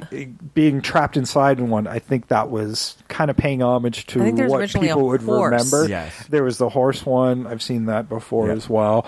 And I think that's what that is in reference to. Okay. Because it would have been something being made around that time. Just really like of basketball. Vanicut. Yeah, he just really liked basketball. Yeah.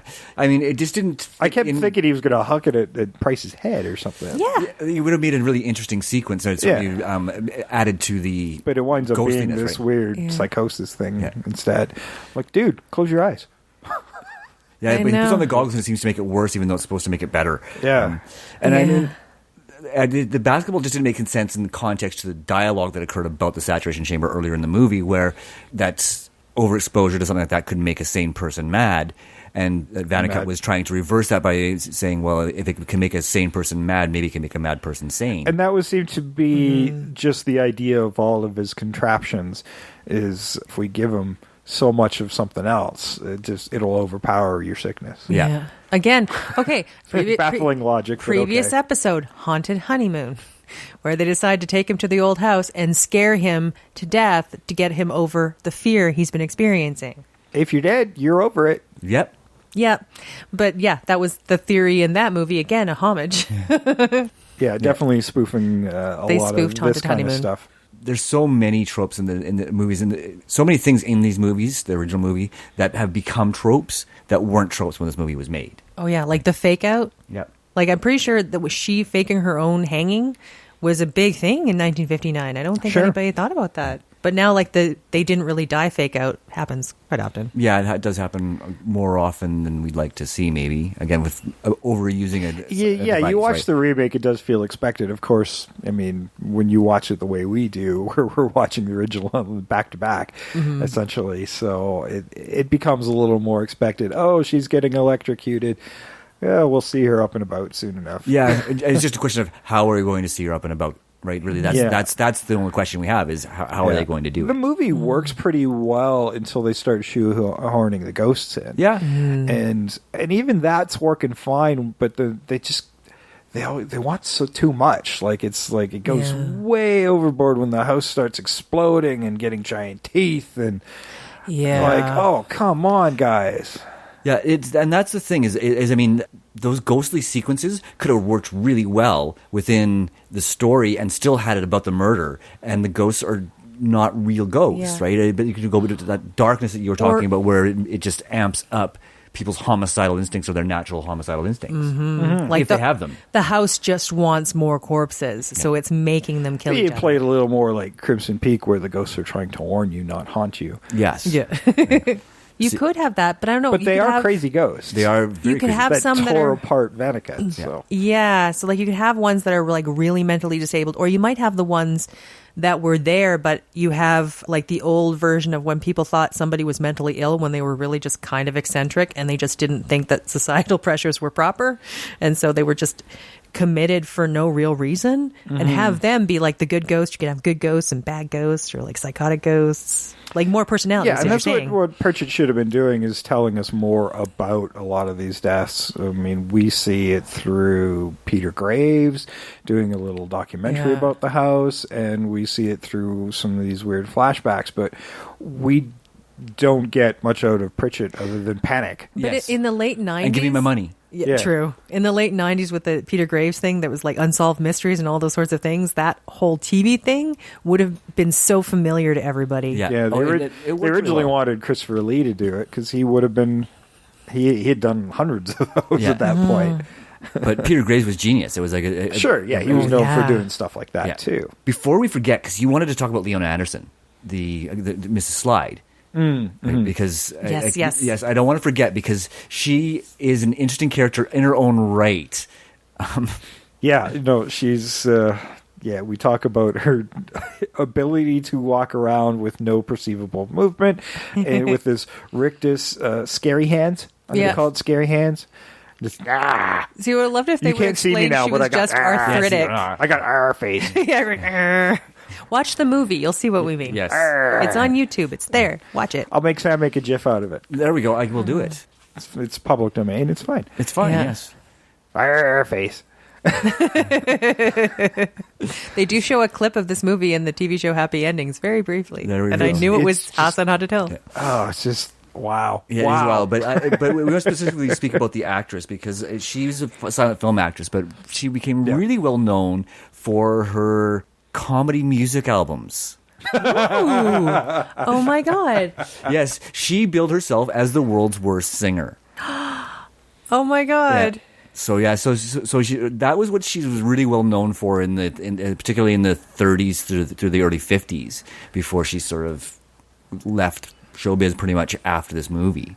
But yeah, I thought that was rather entertaining as you had somebody who had actually a rather successful career in silent film, moving into comedy, and she does not look like a funny person in this movie by any stretch of the No. imagination. No. But yeah, to bill yourself as the world's worst singer, I mean, that's a pretty good gimmick, especially when you It's- consider when she was doing it. It's like a self-aware Florence Foster Jenkins. Yes. Yeah. Well, now like the entire cast of Star Trek does it. So Yeah. it's now it's just a kitschy thing to do. But I really wanted to mention that because the actress herself is a character in her own right. For a character who That's had brilliant. no dialogue in this movie.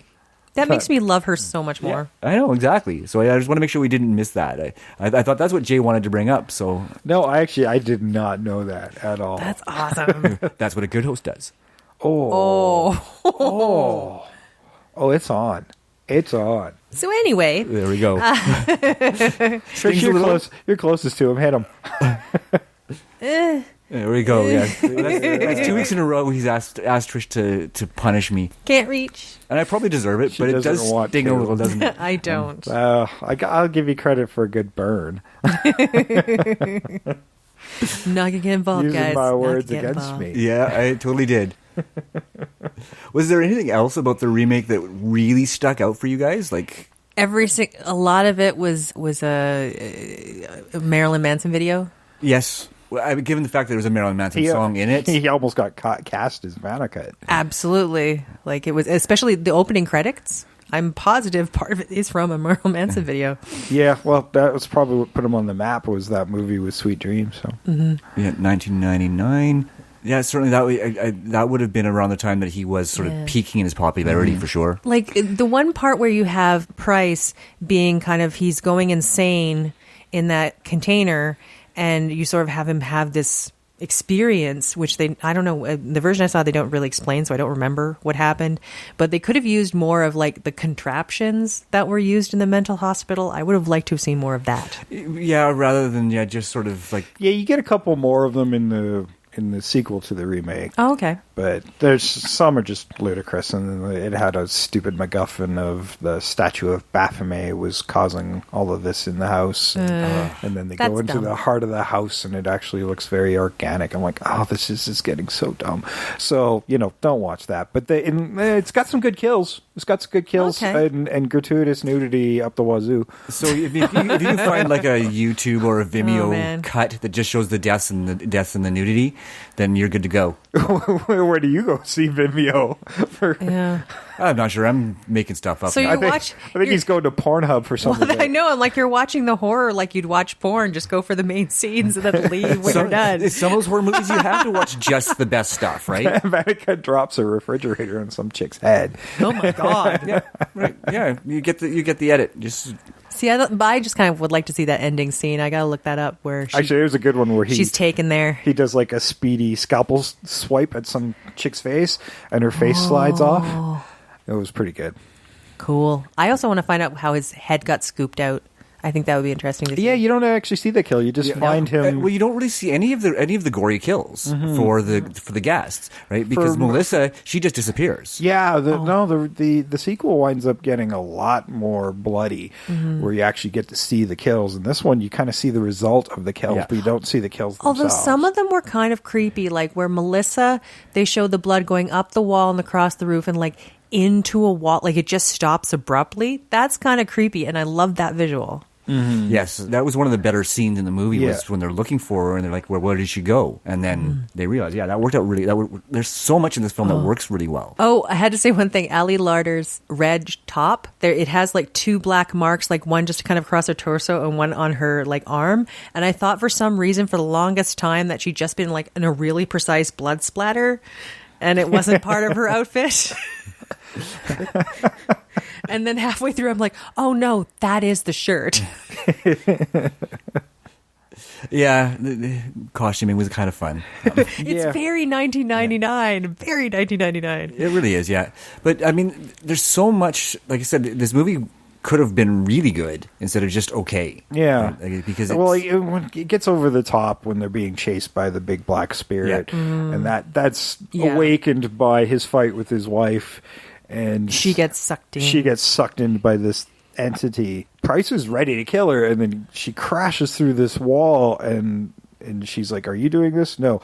And at this point, he's like, "Okay, fun time's over. Yeah. Trying to kill each other. Get out quick!" Yeah. Yeah. Like there's this moment of like, "Oh, what are we doing?" Like, yes. Yeah, it's this weird thing where it's sort of like they need each other to try and kill each other all the time. It's the weirdest relationship. And there is a weird, like, last-minute redemption for him. The original script had Eddie sacrificing himself to get Sarah out, and it does wind up... It's kind of weird. Price goes up to open up these timed security shutters because he's an engineer. He should be able to do this stuff. And in the end, how do you fix things? By throwing shit at it.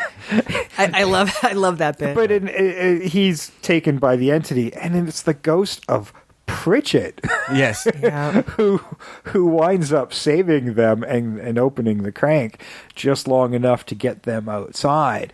Well, no, only Eddie. Because Price's efforts to get the thing open, but then there's the fire that that breaks the chain that holds it. At that point, Price is telling them, run, like get Price out. gets one of them out. Yeah. He pushes them out of the way. Yeah. So he redeems himself there. But yeah, it's weird how they're all kind of sucked into this entity, but Pritchett isn't for some reason. He's just outside of it for some reason. He wasn't one of the original... He wasn't a descendant. He wasn't a descendant. Oh, that's the only reason. But the darkness... He's a descendant of the original owner. But No, he's not. He inherited the house, didn't he? No, his father was the original... Because Vandecut was the original owner, and his father purchased the property. Oh, okay. Right? Because Vandecut is the original owner. He's not a descendant of Vandecut. Yeah, that's true. Right. Yeah, but I mean, like all the people that He's were... more of a nemesis then. Yeah. Well, all the people that were patients, they weren't descendants of anybody. They were just there. Yeah. So I don't know. It just seems like an odd rule change. Well, they didn't wind up. That's the thing. It just feels thrust in and doesn't feel all that important. Oh, we're descendants of the people who worked here.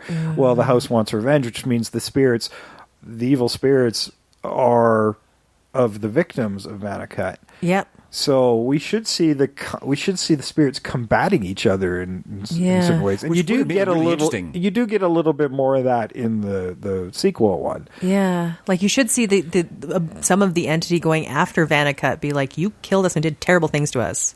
Mm-hmm. Like he should be partly tormented. Yeah, and that would have been really, really interesting. Actually, is the sort of constant battle over the control of the house, right? You have Vandecut, who's pure evil, right? Yeah. And then you have the inmates who are mad, right? So you've got evil versus madness. That could be really interesting, actually. Oh my god! And the humans in there are just collateral damage. Yeah. They mean nothing to either side. Oh my god, that'd be so much fun. It would be so much fun. Well, there could still be that ulterior motive of some of the spirits in the house.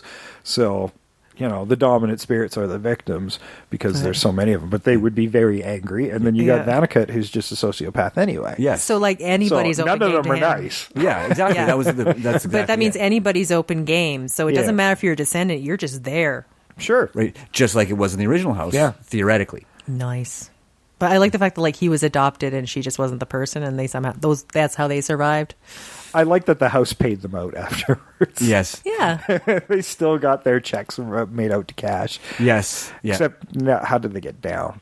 Yes, which they even crack a joke about that. Right? Yeah, in the original script, apparently the housekeepers wind up getting them out, which we needed another Mrs. Slide then. Yeah. I'm like, the house was well kept, so they must only do it during the daytime. Yeah. Who would fucking work there? You need a 1408 situation where they discuss like they only work in pairs. Nobody's ever left alone.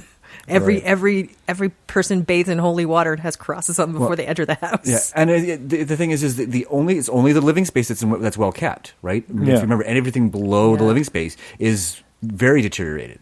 Yeah. Right. So they do have, I'm guessing, housekeepers that come in and maintain. I mean, that was something that Yeah. wasn't shot, so I obviously didn't make it into the script, and it would have made much sense.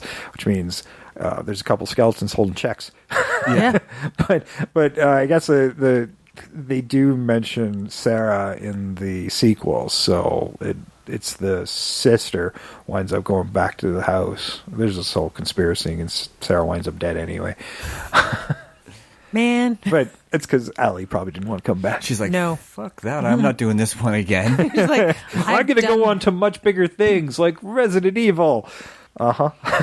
Hey, I enjoy Resident Evil. Even if I it's do. really I love bad. it. It's a fun bad franchise. It's great. It is. So much fun. Right. Because it owns exactly what it is. Yeah. It's completely unashamed of what it is. I mean, I'm sure if you're a video game fan, you'd be terribly disappointed with it, but I love the Resident And Evil franchise. then went on to event television like Heroes. Yeah. So- And then, I don't know, she was only on there for a season or two. It was still doing well at that time. But yeah, it's I don't know, it's good dumb fun.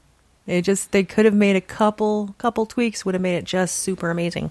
Yeah, no, it was I enjoyed watching both of them. Like I said, I really did. I did too. Yeah, I did too. Like that ending's way overdone, so I can understand the rating it's got, which we didn't actually mention. This one had an IMDb rating of 5.6 out of 10 as opposed to the 6.9 of the original. Now, the Rotten Tomatoes did not fare nearly as well as the original. As we said, the original was 96% critic and 72% audience score, and I don't think that movie ages particularly well, but it's still an enjoyable watch. This one, on the other hand, had a critic score of 28%, but the audience liked it a little bit more at 42%. Either way, it doesn't come with the highest of recommendations if you go by that. Especially if you look at the Metacritic score for the one we did for the remake, it was critic was 28%, audience score 1%. Whoa! But you know how many people bothered to even review it? I guess is the case. There were a lot. Well, I shouldn't say a lot, but there were, I think, like 277. But based audience, on it, yeah, oof, they really hated that movie. Oh man. I obviously enjoyed it a little bit more than they did, but I mean that last act, that last almost half hour, it's just like it's too much. Eye rolling. It is eye rollingly dumb. Is you enjoy it right? You thoroughly enjoy watching it right up until about the right when Famke Johnson gets absorbed into the entity. That once was a she's nice absorbed, homage to the acid, right? Because she does get dissolved. Yeah, right. But I think they could have stopped there. Right. I would have rather seen the house grab at her or whatever rather than this weird CG entity that certainly hasn't aged well. Yeah. It looks terrible. It's almost as bad as the floating skeleton. Or alternatively, do some of the weird stuff we've sometimes seen where the house sort of invades her body and then she becomes homicidal, crazy, sort of otherworldly at that time. That would have been kind of fun to see. Yeah. And Price fighting for his life against the wife he was just trying to kill. It could have made it a lot more interesting. Well, there could have been more of that dynamic. We do see her face inside the entity at that point. Yeah, but it's just the entity silly. Playing games. It's bad. It's bad. It's super so silly. Bad. Yeah. So bad. The exploding hallway then, drove me and nuts. It's bad now. You know, even though it does, even then it was cheesy. Now it's cheesy and dated. Yeah, I saw a comment on the IMDb from a viewer review saying, "Oh, I'm glad this movie has an ending." I'm like, oh, I'd much prefer the open-ended. It was an accident. I'll tell the police. You can tell the police everything that happened. I'm ready to face justice. I'd rather that ending over what I got And in the certainly remake. would set up the sequel a lot better. Yeah. And you're keeping a character I really like alive. Yes. I really liked Price. I did Absolutely. too. But, I mean, it's hard not to like Jeffrey Rush and, well, anything Pretty much really. I like him. I can't think of a movie where I didn't like him, so.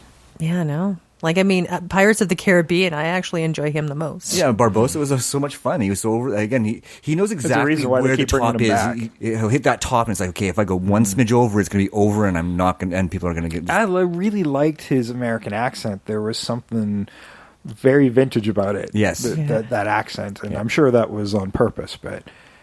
He brings a bit of William Castle into his Vincent Price. Yes. Yeah, I think he's supposed to be like a Texan type of dude. Yeah. That's what I sort of got out of that. Yeah. What'd you think of the opening bit with the roller coaster? I recognize the roller coaster right away. It's the Hulk ride. I know. It's the only green roller coaster I know. But well, it's also the only one that accelerates upwards. Right. And the elevator bit was amazing. Yes. I wrote down, I want to ride this roller coaster in this movie. Yes. Yeah, and then but I want to know what happens to the part that they launch off and where it goes and how they get it back. Yeah, it's got to. They can't just keep wasting cars because that would be a super expensive ride to run. Right? So that's what I was like. And plus, everybody's seeing it happen. Somewhere. Like, if it could land somewhere and people could see it kind of, like, I don't know what you'd do with that. Because anybody waiting in line for that ride would see those cars go off. Every time. Yeah. And it'd be like, what the fuck? Yeah. And then you wouldn't be scared of it after the first time you saw that. Yeah. Now, I'd like to think that was like a park review. Like, this is a new ride and nobody's seen it in action yet. But then why make it up so that it does that? That is probably a heart attack inducing ride. Yes. Hell yeah. I kept thinking like, oh, here's your Final Destination moment. And I've seen this movie a couple of times and I keep forgetting about that opening bit. There's a problem with the first car. And then you're like, oh my God. And then you see it happen. And then after it goes back, you're like, oh yeah, the guy keeps losing his arm. Oh, and yeah, the constant fake outs as you cut back to Jeffrey Rush's Price, and he's like, well, what's wrong? And you think of like, oh, something's wrong with the track. I'm like, no, this mannequin keeps losing his arm. Yeah, like he's nonplussed at the time. You're like, what kind of monster is this man? And you're like, oh no, it's fine. Yeah, and then you see this broken track pop back, and it's all part of the ride. I'm like, this is amazing, and he's going to kill somebody just by scaring them. Out of him. Yeah, and but it shows better? you what kind of showman he is. Yeah, it does, and it also shows you what kind of director the director is. He's so good at that type of thing, and I don't understand why it fell apart so bad. Yeah, I think it's like that. It's such a strong opening. Yeah, and it really tells you a lot about Price and sucks you in, and then it just goes to shit about 60 minutes in. Yeah. And like the fake outs too. And then it tells you about Price where he's like, oh, I've left the guest list on your desk. And he's like, shred. Yeah, well. I'm like my own list. Yeah, and then the computer doing it and changing it. That didn't come off very well either. No. I gotta say. You know what they should have done with that? I think it would have come off better if they didn't even show you that the list was getting changed. And all of a sudden, we are realizing at the same time this isn't his list. Yes, right? Because there was that great bit of dialogue between him and his wife. Rather than seeing the house did nothing. The pointer moving things around, I would have just had like the names fade out and new ones fade in.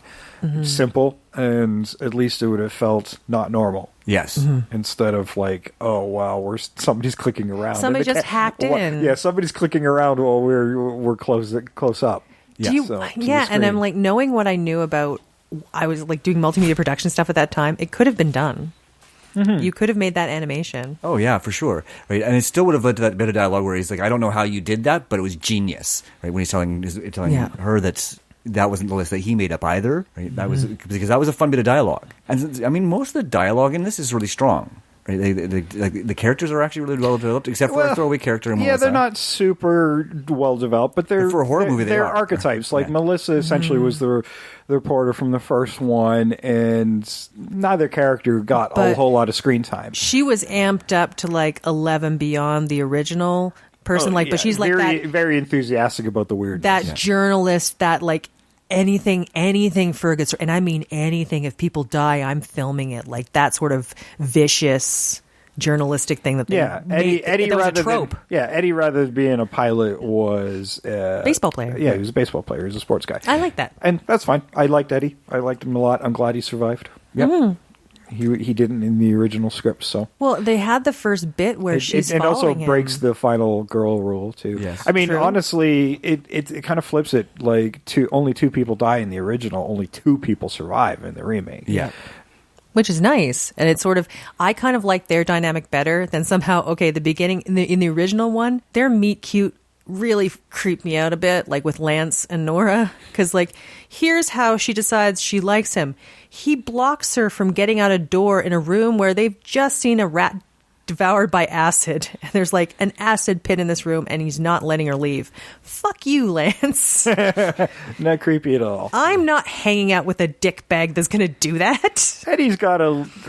Eddie doesn't come off as bad, but he's got a little grab ass that he is. But he gets caught at it too. Yes. Yeah, she doesn't let him get away with it. She doesn't let him get away with it, but she kind of digs it. Yeah. Yeah, but he also they sort of, when they team up, it's more organic. Where she's kind of, in certain points she's taking the lead, in certain points he's taking the lead. They're a team. Yeah. Yeah, the original, it's like, you're my project. You're like, he clearly is the hero in the movie. Yes. Yeah. But like, yeah, I'm sorry, that meet cute Nora, no, I wouldn't trust this guy. Eddie and Sarah, they develop, right? Like, it actually, it's not like, bam, there's this instant attraction. It actually develops as they start talking to each other and working together and going through this experience together. Yeah. Yeah, it's not, oh, we're just in a relationship all of a sudden. Yeah. But that's a very 1950s movie thing. Yeah. That happens a lot. It does. It's like, guy chooses girl. And then Period. she has no choice. I guess we're just a team now. Yeah, knowing that, this speaks to the misogyny of the 50s and early 60s, right? Yeah, right. I mean, but there's been other movies, I think, like from the 50s too, where a woman is a little bit stronger, but it's just not. It just never happened very often. Not nowhere near as common as it is now. That's for sure. The house is alive. We're all gonna die. Well, did you want to take us out again as usual, Jay? Because you know how I feel about like listing things. I'm not so good at this. Sure, fine. Or the house will do it for you. Yes. Yeah. Well. Yeah, I'm not really here. It is the house. I've never been here. Oh, God, no. Actually, if there's any William Castle movies you want us to cover, I mean, don't write me in with 13 Ghosts. We will do it. Don't worry about it. But if there's some you want us to remake, there's a lot of cool William Castle movies. Go look at that list. Send us your requests. We also take challenges, so you can do that as well. How you can communicate with us? Well, let me tell you. You can do that at Invasion Remake on Twitter. We're Invasion the Remake over on Facebook and Instagram, and Invasion the Remake at gmail.com. Yay. Yeah, and we are on all of them pretty regularly now. Well, Sam is. Sam helps us with that. I'll see it. I tend to respond more to the emails and YouTube comments, that sort of thing. Yeah, and I'm doing my best. I just got some stuff. Yeah, you're really busy right now, so that's fine. You've been developing those fun logos. When you see our logo on our social media change, and it's a little nod to whatever is happening in the universe, a holiday or something else fun. Those logos are all done by you, so you're still out there doing stuff for us too. I'm the visual one. Yeah, you're the textual, scriptural one. Sure. And Sam's the animated GIF. Sam's gifting it up. Yeah, I'm just the do shit guy. It's like, this needs to be done? Okay, I'll figure it out. Hey, you do a great job of doing it. Yeah, because I don't want to learn. So it's perfect. I wasn't planning on learning. I'm like, well, you know what? I just don't want to do the same stuff everybody else does, so... That's right. So we stand out. So go follow us over on all those social media places, and you'll see some really cool, fun stuff. Yeah. You can also help out the show by telling your friends about the show. Tell them all the platforms we're on. We're, of course, on iTunes, Apple Podcasts. Go leave us a 5-star rating and a review. We're on Google Play Music, Stitcher, TuneIn Radio, Player FM, Blueberry, Audio Boom, Spreaker. I still haven't heard back from iHeartRadio, so maybe, I don't know. We're on so many platforms, even I don't know what all of them are. But we're even on frickin' YouTube. And, we give YouTube a hard time, but this week some tragedy happens at the YouTube headquarters. We just want to acknowledge that, we have fun with it, but we're all our best and our respect go out to the families and the victims of that terrible... We're teasing. Yes. Yeah, that terrible shooting. Yeah. YouTube's a thorn on my side when it comes to posting stuff, and I try to keep as many episodes there as possible, but things get flagged and sometimes. So if you don't see an episode there, find it over one of those other platforms. We're everywhere. We're also trying a little something too with the delayed posting on YouTube. So YouTube gets things a couple days later than the podcast providers. So if you want to hear us on Tuesdays, just subscribe to us on your favorite podcast app. And if you prefer us on YouTube, we're still dropping every Thursday. And we know you're out there because we get comments all the time on the YouTube stuff, right? Yeah, and I'm liking the voices and comments are starting to increase now, and we must be hitting a nice stride because we're getting some nice comments, and I appreciate that. And I always appreciate when somebody's being nice. As always, yeah. I'll just ignore you if you're being douchey. But if you're constructive, yes, we'll absolutely. If it is constructive, if there's things that we could improve on or things you want to hear, just let us know. Like last week when we did a request from YouTube. So. Yes, we did. Yeah, specifically from YouTube. Yes. Yeah, And it was great. it was a so fun much episode. fun. It was a lot of fun. You guys have great ideas that we might not always come up with. So an Amicus film, or we're eyeing things like William Castle, and there's just treasure troves of weird shit out there. Sometimes we need your help in finding it. So. Exactly. Let us know of something really interesting or think you might make for a really great challenge. We like the Indiana Jones people who do the archaeological dig to find that treasure that we're not aware of. Exactly. Well, that was House on Haunted Hill. I'm really looking forward to remaking a William Castle down the road. Maybe sooner rather than later we'll take a look. Yeah. Maybe we might do that in 3-4 weeks, who knows. But we got something really fun for you next week. We haven't done this yet, so I guess we kind of did it halfway. This is going to be a little different, though. It'll be fun, though. Yeah. We're definitely changing streams here with this one. But we're not crossing the streams. You can't cross the streams. No. Well, under certain circumstances. Like when there's a interdimensional being, you have to close the portal. It's just going to happen that way. Yeah, but that won't be in next week's episode. Okay. Yeah. Writing our name in the snow. Definitely. We're definitely not crossing streams, Jay. No. It's the only way I'm going to melt myself out of my yard. FYI, I'm going to have a lot of trouble crossing the streams. You might have more control. I don't know. I got to do some stretching. If you were in the first 2 rows, you might get wet. Oh, no. I don't know what any of that meant. No. Evil Dead the Musical? Oh, I didn't know it was that weak. Well, did you... Oh, man. On that note... I've been Jason. I'm always Sam. I continue to be Trish, and that's not what I meant. You're disgusting. We are out of here.